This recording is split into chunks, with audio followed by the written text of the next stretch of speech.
Get your tickets now for the 23rd annual edition of the OUTshine LGBTQ Plus Film Festival, happening April 23rd to May 2nd. Don't miss our incredible grand opening drive-in event, followed by 10 days of non-stop films from here and all around the world that you can watch at home. Watch trailers and get your tickets at OUTshineFilm.com now. Hello, everyone, and welcome to the 23rd annual OUTshine. Hello, everyone. Welcome to the 23rd annual Miami edition of the OUTshine LGBTQ Plus Film Festival. We're presented by Miami-Dade County and Gilead. I'd also like to thank our members who support the festival, specifically our producer circle members and our regular membership. It's with your support that we're able to come back year after year. We have many great films in the lineup, so please take your time, look at the program, and enjoy the films we have to offer. And thank you for being here today for our virtual Q&A for the film. Sorry about that. For the film Plagiarism. First, let me bring in director Jem Dare and producers Martin Raymond and Steve Reverend. Welcome, everybody. And apologies for my my big tongue twister there. It happens sometimes.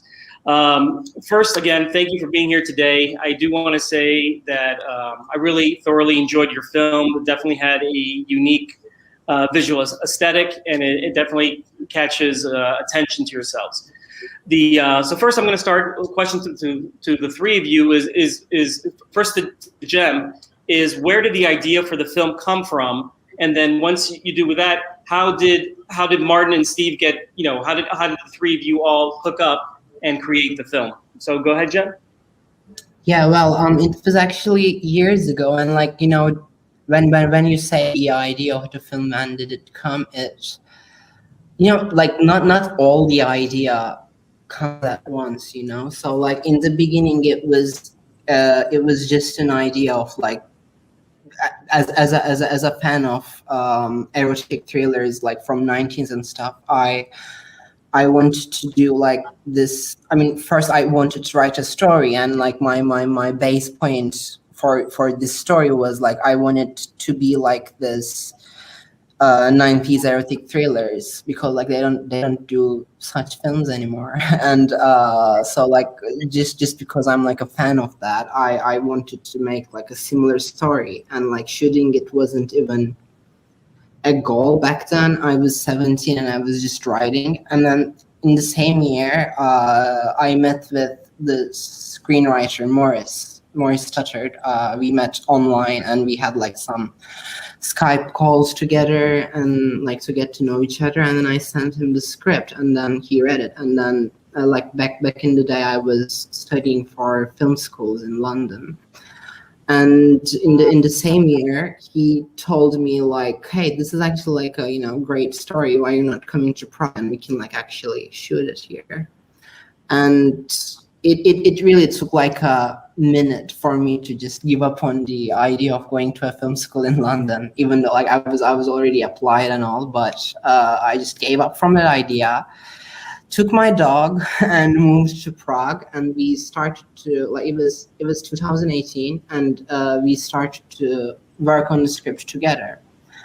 And after some very bad experiences with some Czech producers, we met with Steve and Martin. I knew them from before a little bit, but we really didn't have any other talk beside that. I joined them when they were making a short film back in 2017. So yeah, they got on board, and then we went through multiple rewrites. And in those rewrites, it basically we ended up adding this fantasy element to the film and this post-traumatic disorder. All those basically really came up on the rewrite, so it wasn't our starting point. And yeah, after I don't know dozens of rewrites, it was plagiarism there. So it was multiple ideas being added to it during 2 years period of time, and then we shut it. after like 6 months or so. It was like a very, very quick process. And then I guess Martin and Steve, how did you actually, how were you introduced to Jem, and then what made you decide to like go on with the project? Yeah, we were actually, looking to make our first feature, and we're kind of trying to see who we could do it with, but we never were really satisfied with the stories we received. And it's like this European system generates a certain kind of story, and we wanted to get away from it. We wanted to do something a bit different, something more fresh. We're big genre aficionados, which is a bit tricky here also. And then Jem came with Morris with this crazy ass story, and we were like, oh my god, this is impossible to do. It's just so out there. But there was something, like it really stuck with us, and we really got together with Steven, like, how can we make this happen? It really has such a potential. It has this speciality that we were looking for, and thankfully, both Jem and Morris were very kind of open to our input. That's how Jem mentioned, there were a lot of rewrites where, though the core of the story still remained, and we managed to put it into something that I think neither of us really expected, and it created this very special little project where we're like, okay, we got to do it. We got to do it fast. We got to do it, on our own funds. And that's how it got together. Like we didn't plan that much, as the whole thing kind of really magically drove itself. Mm-hmm. Yeah. One of the things that was definitely eye-catching for the film was just the aesthetic of the film. It had great art direction. And then just the overall look of the film, the choice of the lighting and the colors and all that. I guess to all three of you, but we'll start with Jem. Was the vision of the look of the film always there? I was talking to someone. It kind of reminds me of like if Wes Anderson met Ridley Scott and kind of got put together. was to me the look of this film. Like, did you always have that envision it, or like talk more about the art direction and the general look of the film? Well, I mean, it was planned that it was gonna be like all colorful, like a display store, and like this Barbie dollhouse aesthetic, because like the story doesn't take place in the real world. It's like happening in a film, and in films everything is just art directed, and in life it's not like that. So we need to go like that kind of an unrealistic aesthetic that is visually very pleasing, but it's like it's just too pretty to be real, so it's just like from the first moment it just triggers people's mind, like, okay, this is odd, like it's very pretty looking and it kind of can't be real, and like my starting points like with that idea was basically I got inspired by everything that I find visually pretty, like from Gucci display stores to candy stores, even with this neon candy wrapper colored aesthetic. And then to Martin and Steve, like, how was it like to actually, helping Jem bring that vision to reality in terms of the production side? Jem came with very, very, very sort of accurate references of what he wanted. Like he showed us references from films or from fashion, and we knew kind of at some point what kind of budget range we were going to work with. So a decision was made for the story, but also for the budget to kind of shoot everything in a studio. It worked out very well for the story because, as Jem said, it sort of feels like such a film would be shot in a studio, and that was highly controllable for many reasons. In the production, it was very important that it was controllable, but for the art direction specifically, because there were a lot of elements in color, in texture, in props and everything that would be kind of connected to what's happening in the real world as well. Jem could mention as well that one of the references was Francis Bacon, the painter. So we had kind of as a guidance to recreate some of his paintings and the looks of the rooms. So this is kind of what we worked from, and working in the studio was suddenly made that possible. No, definitely. The other thing that was, caught my attention in the film was just like the sound design, and also just the musical score. And then I guess I want to kind of go into that. Like, it seemed to me at a certain point, like it was like almost like a reference to like Vangelis from the Blade Runner, like in certain scenes where like it had that sync tone to it, and also just certain highlights. I guess, can you go more into that in terms of like, the music composer and the composition of the film? Yeah, the music producer, he's Swedish, Petar Merdjan, and he was actually also as the sound recordist, because it was, budget-wise as it was built, we got a lot of people on board that had multiple roles, but it made also sense, to bring it from beginning to end. So already when he was there on the set, there were discussions, there were thoughts about, what kind of music will fit this theme, and due to this neon look, also these often these retro references, I think it naturally had this tendency to come to this synthy, electro pop kind of direction, and he spent basically a good 3 months composing, all the tracks to it, and we had a lot of meetings talking about it, what works, and it started to add, to the general crafted aspect of plagiarism. Like the look was designed, so the music had to be very designed as well, and kind of fuse these two aesthetics together.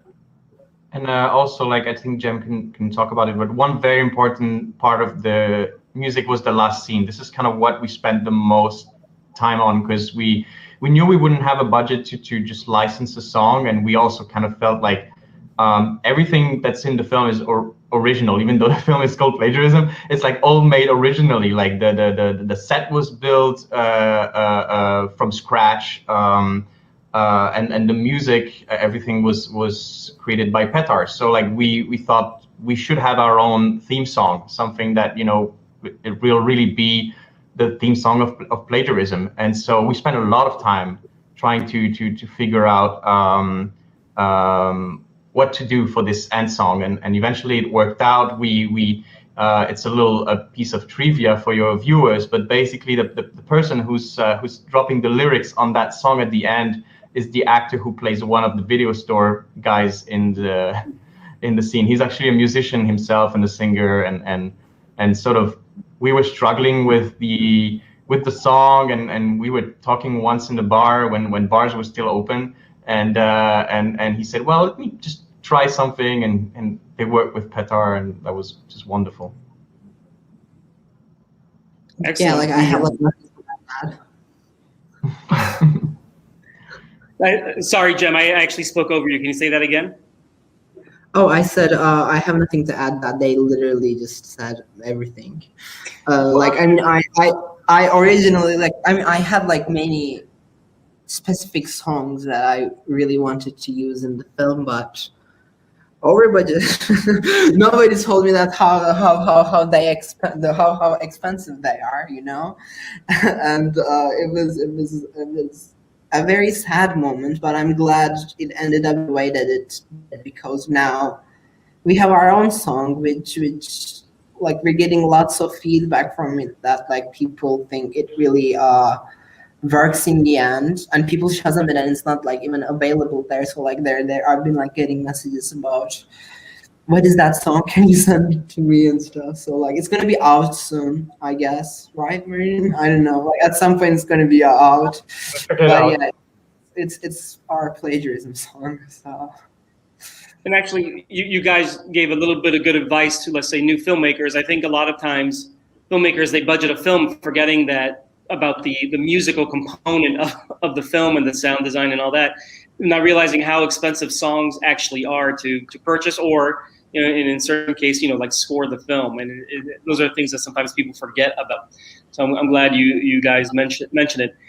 Jem, to you, I found it interesting when you said you had this story idea, but then the whole fantasy element kind of came much later into the process. Which if you look at the movie now, the bulk of the movie is in fact the fantasy element. So I guess, can you go a little bit more detail, like how that focus kind of like changed, like where did it come from, and how did it grow to be so much of the film? Well, first of all, the film was called Rebel Instinct. So I know that like sounds familiar if you watch the film. So like technically first the idea was making that film, which I mean, I don't know, which wouldn't be very original to make at this point. Like, I mean, because like if you're making a homage for a concept, let's say, I think you since it's not original, it's like you're doing a homage for something that has already been done. So like it has to be like you need more budget to make something that is outstanding, I think. So like at that point we were thinking like, okay, maybe we should just really make this more original. So like first it really started with neon green puke, and then we kept adding more fantasy elements into it, and then it just became like this, like the message of the film started to change as we added those fantasy elements. And then yeah, it was a very magical process, because like the fun thing about this, really most of it was unplanned. Like most of it really just happened during the process. Like also like in set design, for example, like in Andrew's room, there's like this Leo star sign symbol in his room. It wasn't something we thought of. Like it was like the Andrew's room was supposed to be based on a Francis Bacon painting, because we recreate his paintings as shots in the film. So that's why we knew the color, the color palette we had to go for and all. But then during rehearsals, we realized like we were like all actors, all main actors, me, Austin, Izzy, Christopher, and also Morris, we were all Leos. All by accident. And then we had like Stephen Martin was like, yeah, we can do like some stuff to Andrew's room, like with neon signs, because we have like these extra lights. And we were like thinking what it could be, and I guess it was them who come up with the idea. Why not we're like making a Leo star sign? And I was like, that's a great idea. And yeah, so technically this same vibe we also had it while writing the script. It was it was like summer 2018 summer, and we were meeting with Morris every day during the mornings, like from like 10 a.m. till afternoon or something, and just keep writing, keep brainstorming and all.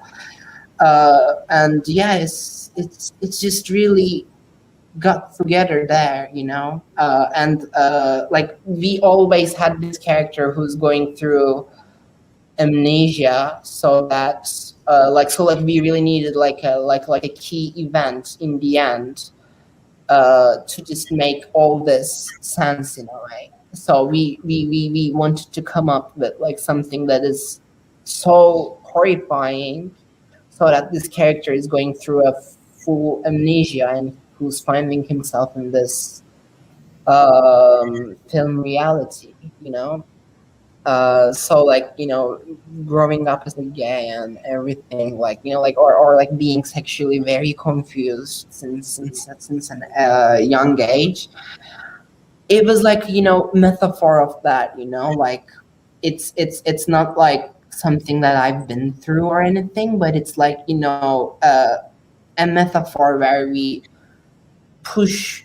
I push my own experiences on its extreme. So that's kind of like what that scene represented, and it basically is the scene that holds the entire film together. No, I find it interesting that the first fantasy element you put in, which was the green neon throw up, is quite frankly, in your film has some like disturbing imagery in it. That to me, the green neon throw up was actually the most disturbing thing for me in the entire film. I don't know why. It just like with Izzy in the bed, like it threw me off. And then there's a scene over you the toilet where it's glowing, and I'm like, this is actually making me more disturbed than anything else in this film. And then, like I said, there's a few of the scenes in there that it should be more disturbing, but it's just funny that your first fantasy element was the first thing that really disturbed me just as a personal side note to the whole thing. You also. I really didn't like. I just wanted to add that it was not my intention, like because in the first in the like earlier drafts of the script, she was like being drowned in her puke, but that's visually not aesthetic, right? I needed to do that visually aesthetic, so I was like, what about like that puking emoji? It has like this green puke. Why not we're making that puke in that color so it's like visually aesthetic and something different, and it still serves for the story since it's not happening like in reality. So, and it was kiwi flavored. It tasted so good. It was very fun to shoot with that green slime. You also said in your answer like homage. I noticed in your film you had a lot of like I guess homages to me other films and like directors, like like the scenes with like the pig faces. I kind of got the Shining vibe, like in the scene in the room was like it kind of caught my attention. The glitching was like almost like a little bit like the Matrix. And I just caught my attention that you had like, to me, at least maybe I read too much into it, but like a lot of like homages in your film to like other films from other filmmakers. Am I correct in that? I mean, not in all of it, some, because there's like also this thing. It's just like glitching. Yeah, okay, it can be related to Matrix, but like I really didn't think of that. So it's like because when you add like some elements of homage into the film, then people start looking for more, I guess, and then they also like start noticing other similar stuff that I didn't necessarily come up with as a homage. But like the main inspiration was like obviously like this homage for Bacon's triptych, which is not even a film, so it's like this art. So like basically it's like, the concept in the end is escapism, escaping from reality, because reality is shit. That's why I guess like it was important for us to just come up as films or as arts that can be considered as an escapism, like you watch a film, you like it a lot, it just keeps going on in your mind, and it plays a bigger role in your life after a point. It's not a film for you anymore, it's your thing. So so we but like in the homage part, for example, Videodrome and like all those Cronenberg references, it's just we added that to support the theme and support the story. Like our idea wasn't to make a homage for Videodrome necessarily, even though like aesthetically in like the ending scene with that cuts in the stomach really looked like Videodrome, but it was like coincidence, really. Like that looked like Videodrome in the end by coincidence, which I'm really glad it was nice. Yes, that's all, I guess. Martin and Steve, when you were looking at the script and piecing it together, was there any like of the scenes in the movie where you're like, oh my god, how are we going to do this type of scene, or like this is a budget buster, or like what's the way that we can actually make this work so Jem's vision comes to fruition? Like what were those challenging things in the script that you were like not looking forward to or wondering how you would solve it? I mean, in the beginning, like when it was, as Jem said, in the beginning, Rebel Instinct still, there was like some scenes, on a highway bridge, throwing a dead body over the railing, being smashed by a truck, and we're like, okay, like no way. How we think we could do this on this budget, but I think Jem and Morris during the process were very open about, you know, rewriting it and making it fit, you know, and still using the same energy and drama of some other scenes and restructuring it a bit, that I never felt like, okay, this scene is impossible, this scene we cannot do in the end, except this truck scene, but it just story-wise was rewritten, I think to a positive extent that, yeah, I mean, it was a nice challenge, you know. We got some really good special effects guys here, Josef Rarach, and they really, you know, like once we got them on board, we were confident. I think what we were most worried about was all the gore, you know, all the sewing and stitching and everything like this. We haven't done this before, but they really covered our back on this and went all out to do this.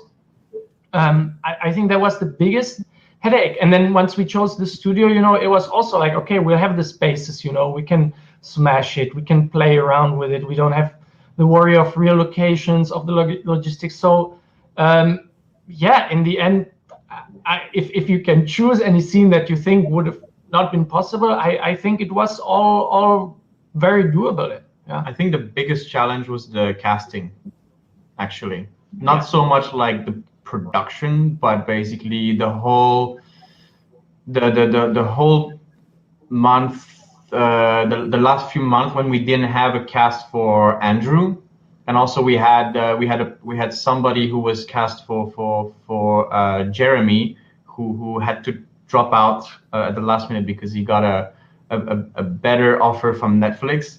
So like these things happen, you know, when you work in the indie world, and especially because we were first time feature film producer. Jem, it was his debut feature as well, and this story was just wild. So like we were like, which actor will we be able to convince to come all the way from, you know, the States or England to Prague and be with us for 2 months, and luckily we found Austin who's based in Atlanta and who loved the script and just like yeah, just gave us his time and energy and talent to the film, and EC came from London, so like it was a little miracle, you know, that we managed to put this casting together, and it was just, they were great additions to the family.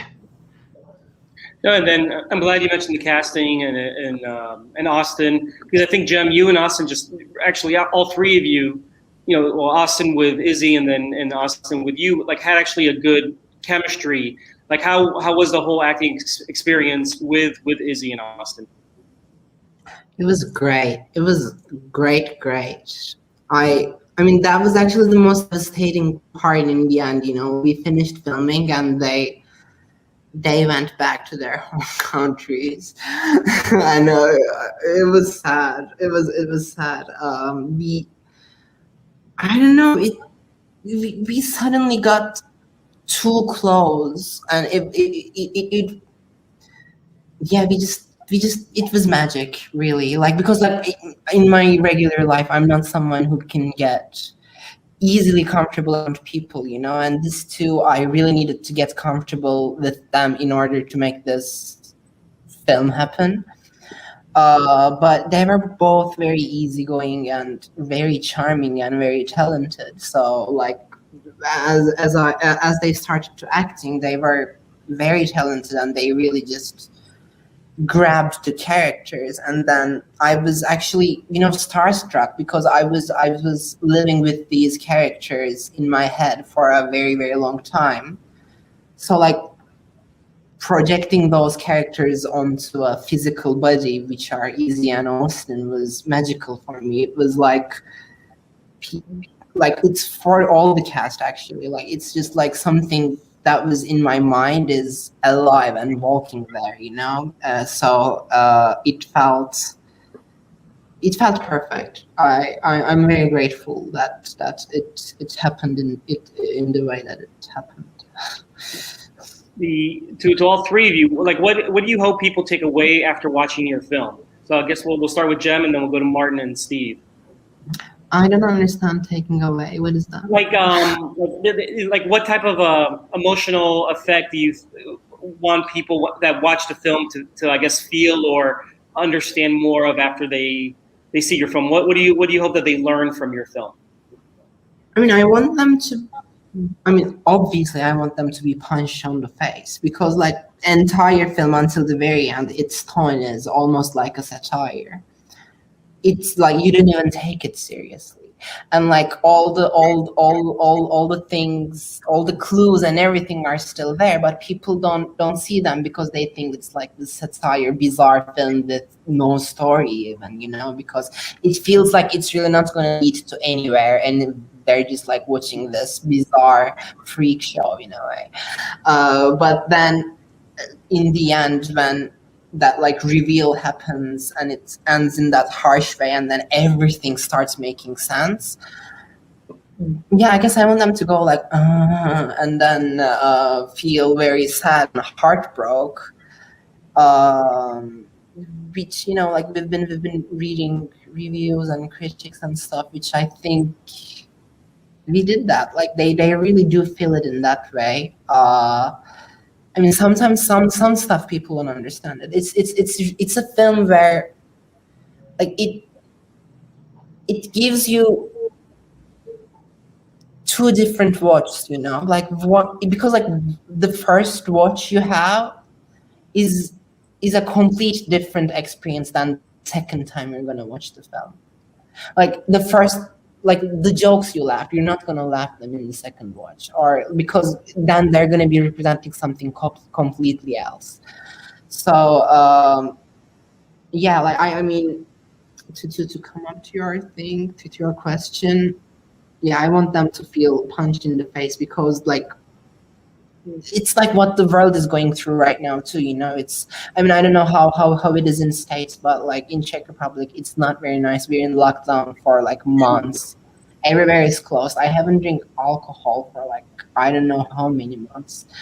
It's horrible. And like, guess what I do? I just watch Netflix. I watched Paris Hilton's show. I watched all the entertainment that you can like think of, like from stupid to the intelligent, everything, and it's just my safe place. And I guess anybody can relate with that, you know. It's sometimes reality is hard to swallow, and in that time we need a safe spot, and sometimes we can't find that safe spot in the world, and those times there are films and there are artworks to grab us, to make us feel safe. Yeah, for me, it's you know, this movie is a bit of a generational glue.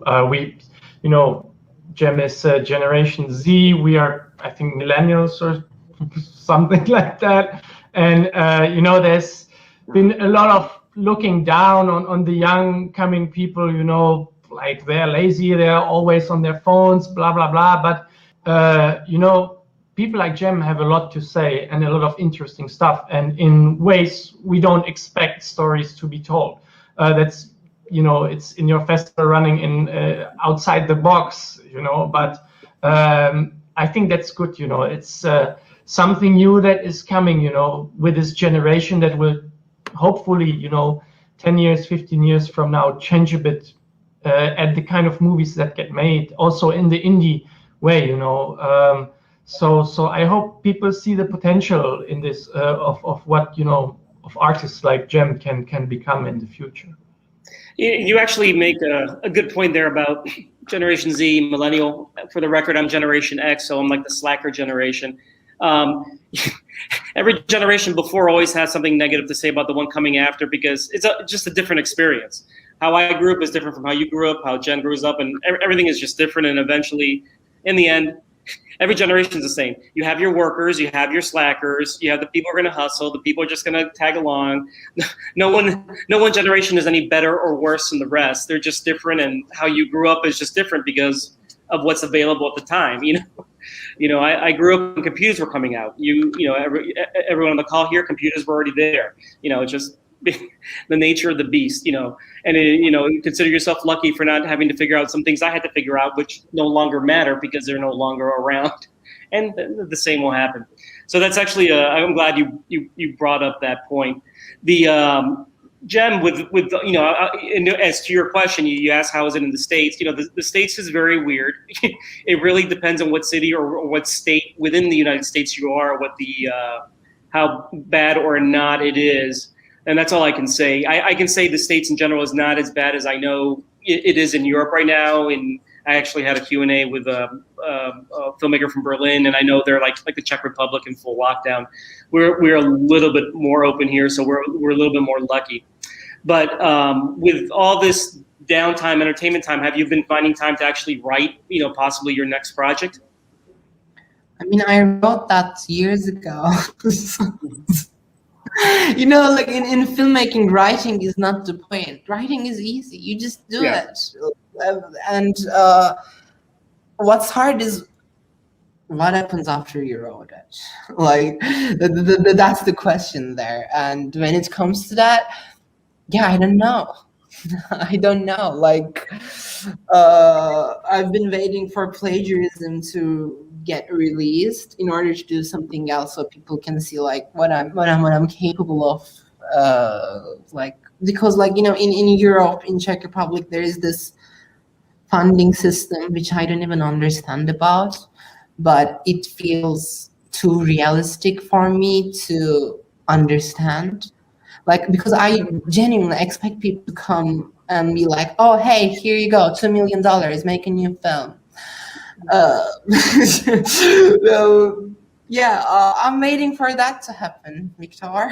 Like, whenever, whoever wants this, who has like, extra $2 million to just, throw away, I'm a sucker for it. Well, no, not for a way to invest in a good property, because quite frankly, I think Plagiarism, it's coming to our festival. I'm sure it's going to be in some other festivals, and it's going to get its run. I know you got a U.S. distributor now in the whole scenario, so hopefully, now that it's getting out there, you get more word and more press, and then you never know, someone sees the work and say, hey, I do have the $2 million for you, and then we'll go from there. That's not the point, though. It has to happen before I get old, right? Like, right. I mean, yes, like, I don't know, Justin Bieber had like 5 albums at my age, and Xavier Dolan had like, I don't know, 3-4 films at my age. I'm going to be 24 soon, and I have only 1. No. Gotta hustle. How about you, Martin and Steve?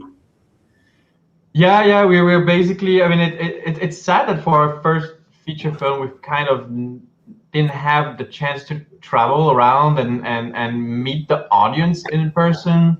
We've had that chance once for our actual world premiere, which we have to be glad for that. It's happened in Switzerland, in between the waves, and it was great because we got to meet the press, meet the audience, and that was a wonderful moment. And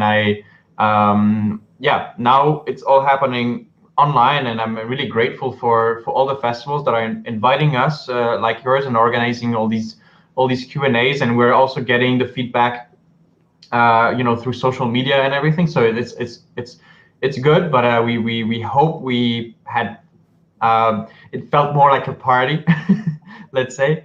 But it's the case with everybody, we hope the film will still continue to travel, and we'll have a chance to go to a few more live festivals. And in the meantime, we're, of course, checking what Jem's doing, and we have some other projects in the pipeline. But everything is a little bit slow now because of COVID. I think everywhere, but in Europe, it's there's not a lot of shooting taking place. So with less shoot, there's all these kind of backlog of films that are kind of funded and are waiting to go into production. It's kind of been a bit of a gap year for us in terms of production, but we have scripts to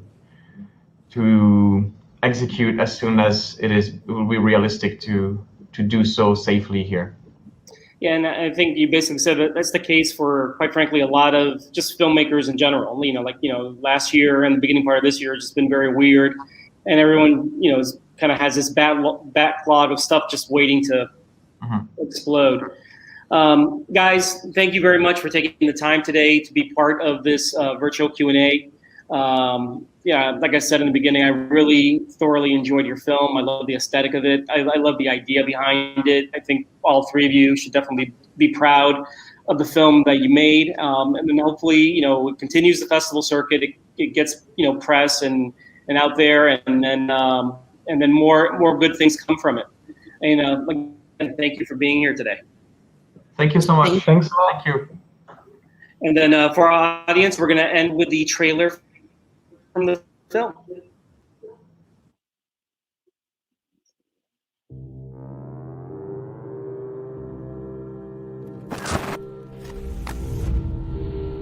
Rate your pain on a scale of 1 to 10, with 1 being no pain and 10 being the worst pain you can imagine.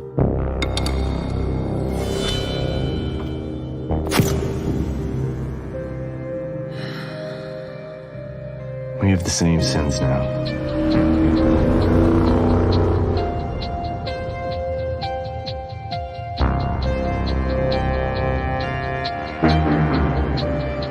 That night you lost your memory, it wasn't just about you. Something changed for everyone. I began to feel like I was two people.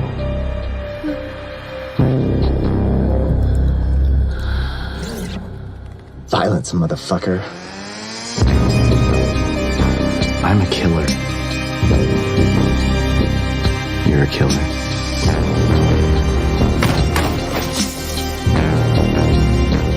Why does everyone in this house want to kill someone? Why not?